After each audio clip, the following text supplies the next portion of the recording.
Bien, de vuelta con ustedes. Recuerden nuestras redes sociales, @en contexto piso y @Carlos Penaloza. Ya hay algunos comentarios por nuestra cuenta de Instagram y también en el Twitter que vamos a revisar al final de este bloque. La política se mete en su hogar, así uno diga yo no quiero hablar de política, no quiero saber de los políticos, no quiero saber nada de esos temas. Cuando abre el grifo y no sale agua es porque hay políticas públicas que no permiten que el servicio de agua sea eficiente o la coyuntura política, depende con el cristal que se quiera ver, se puede hablar de las sanciones, se puede hablar de eficiencia en la toma de decisiones de la política, pero lo cierto es que todo repercute en el día a día del venezolano. El salario hoy se ha venido de los $30 que hemos hablado en otras oportunidades en marzo, cuando fue aprobado a los cerca de $8, $9 que hoy al tipo de cambio oficial equivale, porque hay unas distorsiones económicas causadas por coyunturas políticas y también por políticas económicas. Entonces el ciudadano, aunque parezca distante de estos temas, debería estar cercanos a ellos. Mencionábamos con nuestro invitado Joel Horta que 2023 puede ser un año donde la economía puede crecer entre 10, entre 12 puntos porcentuales, pero la distancia entre lo político y el ciudadano, ¿cómo se resuelve? A pesar de que se resuelva lo económico, ¿cómo llevar al ciudadano a que entienda que esto fue porque los políticos se pusieron de acuerdo o porque la coyuntura política ha venido mermando? La política incide en cada acto humano, en cada momento de la historia, y de allí la importancia de la participación de la ciudadanía en todos los procesos políticos. El llamado permanente a la participación tiene que ser la conducta de la dirigencia política, de los partidos políticos.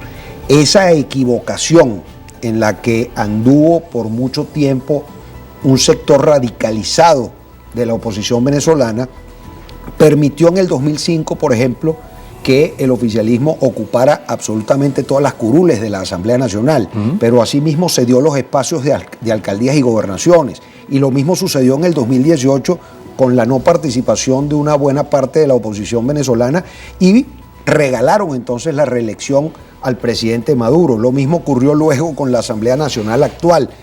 Y ahora esa distorsión en el discurso, donde sí se llama afortunadamente por parte de todos los sectores a la participación, nos va a permitir una reconciliación entre la ciudadanía, las instituciones y la dirigencia política. Pareciera que volver al camino del voto va a llevar a que el ciudadano vuelva a creer en los políticos. Como yo siento que sí, estoy convencido que hay que insistir ahora y no hablar medias verdades. La dirigencia política tiene que convencer al ciudadano que lo que está diciendo es cierto y que no está cada uno tratando de alar la brasa para su sardina. Por eso el tema de las primarias, el tema del consenso, es una materia que debe tratarse abiertamente. ¿Cómo es posible que ambos sectores de la oposición venezolana se reúnan con el gobierno nacional, y no en México precisamente, sino en el Palacio de Miraflores, solo que un sector lo hace de manera abierta y otro de manera escondida, porque le teme mucho a las redes sociales o le teme mucho al tutelaje de factores externos, llámese el gobierno norteamericano o a los gobiernos europeos?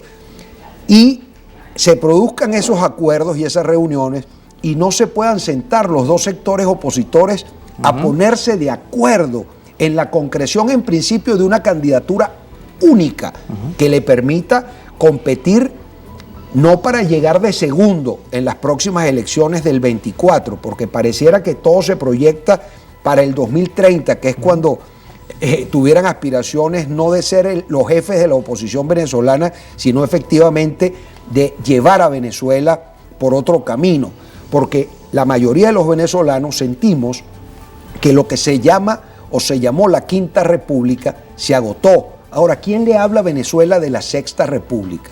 ¿Quién le habla a Venezuela de la necesidad de restablecer relaciones internacionales con los países con quien hemos dejado de sostenerlas?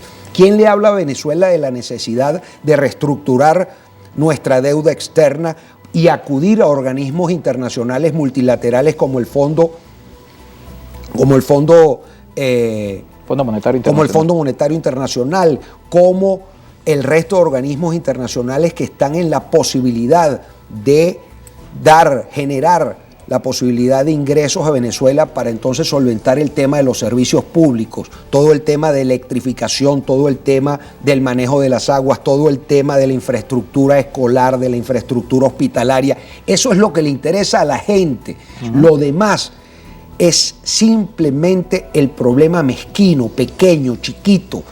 La dirigencia política venezolana debe deslastrarse de los egos, debe deslastrarse de una cantidad de pequeñeces que no le permiten crecer como liderazgo y no le permiten acercarse al ciudadano común, porque los intereses son absolutamente individuales y no pensamos entonces en lo colectivo, y eso afecta de manera directa al elector, que dice en qué se parece el discurso de tal o cual dirigente a lo que a mí me afecta en lo personal. Y de allí el que todos los sondeos de opinión también indican que la gente está buscando un nuevo perfil de liderazgo, en un nuevo esquema también de los partidos políticos, distinto a lo que está al día de hoy. Por eso el llamado tiene que ser a que se busque el acuerdo de todos los factores opositores por sobre el interés personal o particular. No tiene sentido que se aspire a ser el subcampeón. En política no existen subcampeones. O se gana o se pierde, o se es presidente o no, o se es gobernador o no, o se es diputado o no. Ahora, no han logrado comprenderlo.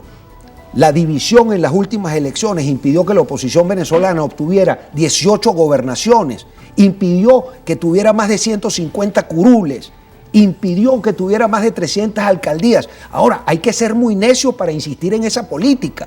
Y es lo que la gente ve y entiende. Dice, pero ¿cómo estos señores se reúnen con el gobierno y después se llaman alacranes, cucarachas? Bueno, los más horrorosos descalificativos. Claro, pero hay temas... Y no son capaces de ponerse de acuerdo en una mesa y decir, mire, señores, es verdad, yo no tengo más del 3%, yo no tengo más del 1%, mi organización política no llega sino al 5%.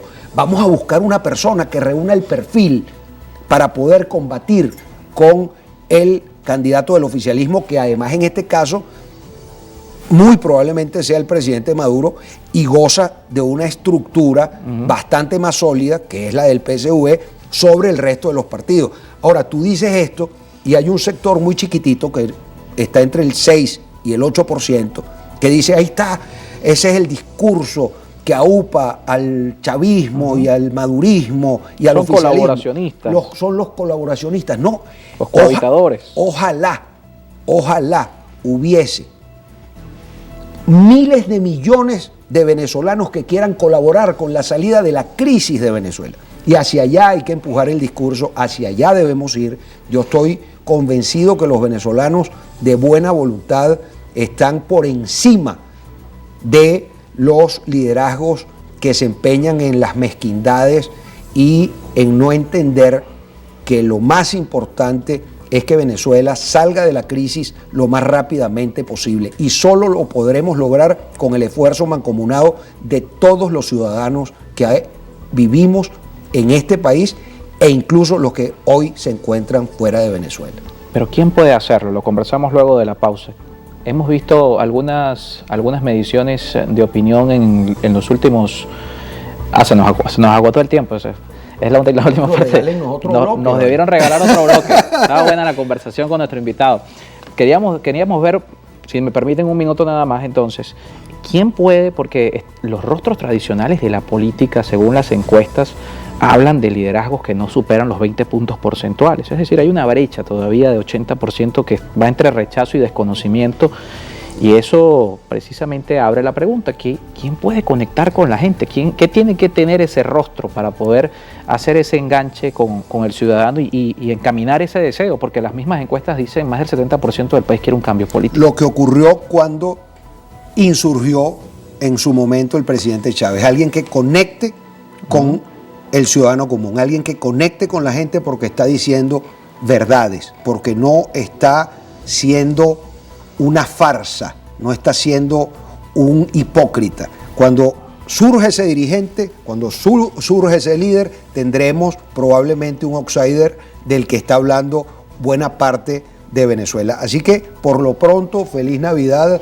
un próspero año nuevo y un abrazo cariñoso a todos los venezolanos. Ya hay varios outsiders por ahí que están Sí, hay varios. Hay unos cómicos y otros no tan cómicos. Unos cómicos y unos empresarios.